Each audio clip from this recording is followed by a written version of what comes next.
Hello viewers, வணக்கம். Welcome to tickling taste. முத்தான 3 tips டே 24 பார்க்க போகிறோம். கரப்பான் பூச்சி பல்லி தொல்லை இனி இல்லை, அப்படி ஒரு யூஸ்ஃபுல்லான டிப்பும் இன்னும் சில கிச்சன் டிப்ஸும் பார்க்க போகிறோம். நம்ம சேனலில் இதுவே நீங்கள் ஃபர்ஸ்ட் டைம் பார்க்குறீங்கன்னா சப்ஸ்கிரைப் பண்ணிவிட்டு பெல் ஐக்கான் கிளிக் பண்ணிக்கோங்க. அப்போ தான் நான் போடும்போது வீடியோஸ் உங்களுக்கு உடனுக்குடனே வரும். ஃபர்ஸ்ட் டிப் பார்க்கலாம் வாங்க. குழந்தைங்களுக்கு நம்ம வச்சுருக்க மருந்து பாட்டில் இருக்குது இல்லைங்களா, அதை நம்ம இங்கே ட்ராவலுக்கு எடுத்துகிட்டு போகும்போது மருந்து பாட்டில் வந்து பார்த்திங்கன்னா பல நேரங்களில் பேக்கில் அப்படியே ஊற்றிடுறது உண்டு. இதுக்கு ஒரு சொல்யூஷன் இருக்குது. என்ன செய்யலாம் அப்படின்னாக்கா, இந்த மாதிரி ஒரு ரப்பர் பேண்ட் எடுத்துகிட்டு மருந்து பாட்டில் மேலே அந்த மூடி இருக்குது பார்த்தீங்களா, அந்த மூடி போடுற இடத்துல இந்த ரப்பர் பேண்ட்டை போட்டு விட்டுறணும். ரப்பர் பேண்ட்டை போட்டு விட்டுட்டு அதுக்கப்புறம் அந்த மூடியை போட்டு க்ளோஸ் பண்ணி விட்டுறணும். இப்படி பண்ணுறனால என்ன ஆகும் அப்படின்னாக்கா, நமக்கு மருந்து பாட்டிலில் இருக்கக்கூடிய மருந்து வந்து கீழே வலியாதுங்க, பேக்லேயும் நமக்கு சிந்தாது. முக்கியமாக பார்த்தீங்கன்னாக்கா வெளியே போகும்போது இந்த டிப்பு ரொம்பவே யூஸ்ஃபுல்லாக இருக்கும். பண்ணி பாருங்கள். பிடிச்சிருந்தா ஒரு லைக் கொடுங்க. வாங்க அடுத்த டிப் பார்க்கலாம். டீக்கு காஃபிக்கு இதுக்கெல்லாம் நம்ம பால் காய்ச்சும் போது பார்த்தோம் அப்படின்னாக்கா, பால் வந்து பொங்கி வந்துருச்சு அப்படின்னாக்கா அது ரொம்ப நேரம் நம்ம நின்று ஃபூன்னு ஊதிக்கிட்டே இருப்போம். அப்போ தான் பார்த்திங்கன்னா இந்த பொங்குனது வந்து கீழே அடங்கும். இதுக்கு என்ன செய்யலாம் அப்படின்னாக்கா, பால் வந்து நல்லா கொதிச்சு மேலே பொங்கி வரும் பார்த்தீங்களா, அந்த டைமில் நாம் என்ன பண்ணோம், அடுப்பை அப்படியே ஆஃப் பண்ணி விட்டுறணும். அடுப்பை ஆஃப் பண்ணி விடுறனால என்ன ஆகும் அப்படின்னாக்கா, மேலே பொங்கிட்டு இருக்க பால் வந்து கீழே இறங்கிடும். அது நம்ம எல்லாருக்குமே தெரியும். இப்போது ஒரு 30 செகண்ட் கழித்து அதுக்கப்புறமா திரும்பியும் அடுப்பை பற்ற வச்சு நல்லா ஃபுல் ஃப்ளேமில் வச்சு விட்டுறணும். அப்போது மேலே பால் பொங்கி வரும் பார்த்தீங்களா, அந்த சமயத்தில் லோ ஃப்ளேமில் போட்டுருங்க. அதுக்கப்புறம் பாருங்களேன், பால் வந்து மேலே எலும்பி வரவே வராது. நமக்கு பார்த்தீங்கன்னாக்கா நம்ம ரொம்ப நேரம் நின்று இது ஊற்றிட்டு இருக்க வேண்டிய அவசியமும் இருக்காது. இதில் தண்ணியும் நம்ம ஊற்ற தேவையில்லை. பொதுவாக பால் பொங்கிடுச்சுன்னு நிறைய பேர் தண்ணி ஊற்றுவாங்க. அப்படி செய்யாமல் இது போல் செஞ்சு பாருங்கள். இந்த டிப்பு ரொம்பவே யூஸ்ஃபுல்லாக இருக்கும். நான் இந்த மாதிரி தான் டெய்லியுமே பால் காய்ச்சிறேன் வீட்டில். இந்த பால் கம்மியாக இருந்தாலும் சரி, நம்ம 1/2 லிட்டர் பால் 1 லிட்டர் பால் எவ்வளோ காய்ச்சினாலும் சரி, இந்த மெத்தடை ஃபாலோ பண்ணி பாருங்கள். உங்களுக்கு ரொம்பவே யூஸ்ஃபுல்லாக இருக்கும். அடுப்பு பக்கத்துலேயே நின்றுட்டு ரொம்ப நேரம் நம்ம ஊதி விட வேண்டிய அவசியமும் இருக்காது. பிடிச்சிருந்தா ஒரு லைக் கொடுங்க. வாங்க அடுத்த டிப் பார்க்கலாம். அதிகப்படியான பிரச்சனை நம்ம கிச்சனில் இருக்கிறது என்ன அப்படின்னாக்கா, இந்த கரப்பாம்பூச்சி தான். நம்ம சாப்பிட்ற சாப்பாடுலேருந்து அதே போல் நம்ம யூஸ் பண்ணுற பாத்திரம் வரைக்கும் இந்த கரப்பாம்பூச்சி மேலே ஏறி ஓடிட்டுருக்குங்க. அதே போல் இந்த பல்லியோட தொல்லையும் தாங்க முடியாது. முக்கியமாக பார்த்தீங்கன்னாக்கா இந்த லைட்டுக்கு மேலே எப்போவுமே நிற்கும். அதே போல் பாத்ரூமில் நிற்கும். இன்றைக்கி இதுக்கு ஒரு சொல்யூஷன் ஈஸியாக எப்படி பண்ணுறதுன்னு பார்க்கலாம்.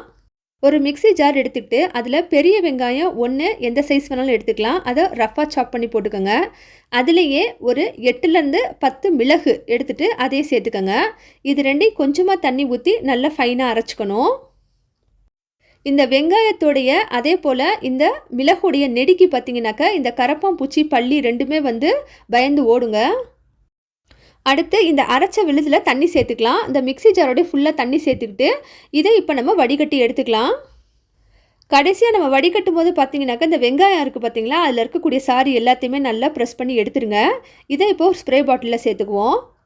ஸ்ப்ரே பாட்டில் இல்லைன்னா பரவாயில்ல, பழைய வாட்டர் பாட்டில் இருக்குது பார்த்தீங்களா, அதில் மேலே மூடியில் ஓட்டை போட்டிங்கனாக்கா சூப்பராக ஒரு ஸ்ப்ரே பாட்டில் கிடச்சிரும். நைட்டு நம்ம தூங்க போகிறதுக்கு முன்னாடி கிச்சனை ஃபுல்லாக க்ளீன் பண்ணிடுவோம். அடுப்பு எல்லாமே க்ளீன் பண்ணிடுவோம் பார்த்தீங்களா, அந்த டைமில் என்ன செய்யணும் அப்படின்னாக்கா, ஃபுல்லாக க்ளீன் பண்ணி விட்டுட்டு அதுக்கப்புறமே இந்த ஸ்ப்ரே எடுத்து அடுப்புடைய சைடில், அதே போல் பார்த்திங்கன்னா அடுப்புடைய பின்னாடி சைடு எல்லா பக்கமும் இதை ஸ்ப்ரே பண்ணி விடணும். இந்த லிக்விடை செவுத்துலேயும் பின்னாடி செவுத்துலேயும் ஸ்ப்ரே பண்ணி விடணும். அதே மாதிரி பார்த்திங்கனாக்கா அடுப்பு மேலேயும் ஃபுல்லாக ஸ்ப்ரே பண்ணி விடணும். இன்னுமே நம்ம அடுப்புடைய எட்ஜ் இருக்குது பாருங்கள், அதில் அவசியம் ஸ்ப்ரே பண்ணுங்கள். ஏன்னா அங்கேருந்து தான் அது ஏறி மேலே வரும். அடுப்பு பக்கத்தில் இருக்கக்கூடிய இடம், அதே போல் முக்கியமாக நம்ம சிங்க்கு, இதில் வந்து ஃபுல்லாக எல்லா சைடும் ஸ்ப்ரே பண்ணி விட்டுட்டு அந்த நடுவில் இருக்கக்கூடிய ஓட்டை ஜல்லி இருக்குல்ல, அதுலேயும் ஸ்ப்ரே பண்ணி விடணும். இப்படி பண்ணுறனால என்ன ஆகும் அப்படின்னாக்கா, நமக்கு பார்த்திங்கனாக்கா இந்த கரப்பாம்பூச்சி வந்து இந்த வாடைக்கு இந்த நெடுக்கி வந்து வராதுங்க, பயந்துக்கிட்டு போயிடும். நைட்டு பார்த்திங்கனாக்கா நம்ம எல்லா வேலையும் முடிச்சுட்டு நம்ம வச்சுருப்போம் பார்த்தீங்களா, நம்ம போட்டு வச்சுருக்கக்கூடிய அந்த வெட்டான குப்பை இருக்குது பாருங்கள், அதை வந்து கார்பேஜில் போட்டுட்டு நம்ம குப்பை டப்பாவில் போட்டு குப்பை டப்பாவை மூடி விட்டுறணும். அவசியம் இந்த மாதிரி மூடி போட்டு ஒரு குப்பை டப்பா வாங்கி வச்சுக்கிட்டோம்னாக்கா நமக்கு ரொம்ப நல்லது. ஏன்னா நம்ம நைட்டு மீதி வைக்கக்கூடிய சாப்பாடை சாப்பிட்டு தான் அது பெருத்துக்கிட்டே இருக்குது. அதனால் இந்த ரெமடியை அவசியம் நீங்கள் ட்ரை பண்ணி பாருங்கள். இந்த லிக்விடை பாத்ரூமில் மே பகுதியில் இதை கொஞ்சம் நல்லா ஸ்ப்ரே பண்ணி விடணும். அதே மாதிரி முக்கியமாக இன்னொரு இடம் ஜன்னல், பாத்ரூம் ஜன்னல் இருக்குல்ல, அந்த இடத்துல இதை ஸ்ப்ரே பண்ணி விடணுங்க.